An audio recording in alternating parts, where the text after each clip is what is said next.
what an honor it is to stand with you yet again. And I was thinking how many years we've been coming back here to stand in front of the Chinese consulate and to say the same things and to make the same demands. And I know that with you, we will keep coming back until we see those demands in practice, won't we? Yes! Because we will keep coming back until Tibet is free. We will keep coming back until the Tibetans are back and you can travel freely in Tibet. We will keep coming back until we can have these same celebrations in Tibet, in a free Tibet, right? Yes! I also bring you greetings from Tom Mulcair, who is the leader of the New Democrats in Ottawa. I bring you greetings from Member of Parliament Peggy Nash, the Canadian Parliamentary Friends of Tibet, and also the Ontario Parliamentary Friends of Tibet. I know that sometime in the next month we will be having Tibet Day at Queen's Park. I believe it's the third Tibet Day we'll be having at Queen's Park. And we will keep going back to Queen's Park until we can raise the Tibetan flag at Queen's Park, right? This is the Christian time of Lent leading up to Easter, and many of you know I am a Christian minister. And I was thinking as I was listening to the wonderful words of the speeches before me about Jesus and his nonviolent walk as well. And you know, like all of the martyrs you hold up, the 136 martyrs who have given their lives, he gave his life. But you know, the Roman Empire is in the dust of history. But there are about 4.5 billion Christians in the world. The same thing will happen with Tibetans.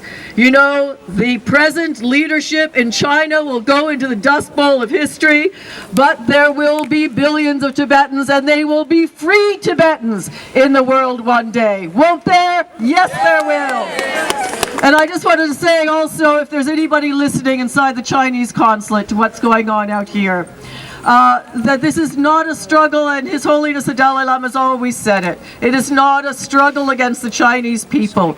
It is a struggle only against their government.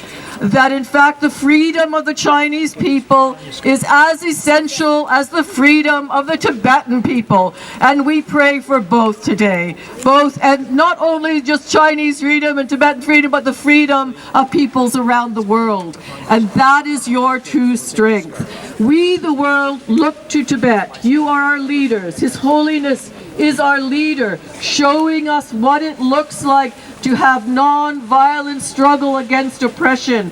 And you will also show us what it looks like to win with non-violent struggle against oppression. Because, my friends, you will win. We will win. We will win. We will win. We will win. And just finally, you can keep on chanting, and I know you will. I have to go back to work at Queen's Park. But one final thought to you, and prayers with you from all of Toronto and all of peace-loving peoples in Canada. We are so delighted and honored that you live with us, that you live among us, because your peace is contagious. Your desire for freedom is contagious. We need to catch that peace-loving spirit from you. So keep spreading the word, not just around Parkdale High Park, but around all of Canada and around all of the world, which is happening today. I know it is, because right around the world there are demonstrations just like this one. Everywhere there's a consulate or an embassy for China, there is a Tibetan demonstration happening today, even just with a few people, because that is the spirit. That's the peace-loving spirit that will change our world and change the world of our children. So, freedom for Tibet! Freedom for Tibet! And my love to you, and we'll see you next time at Queen's Park. Thank you.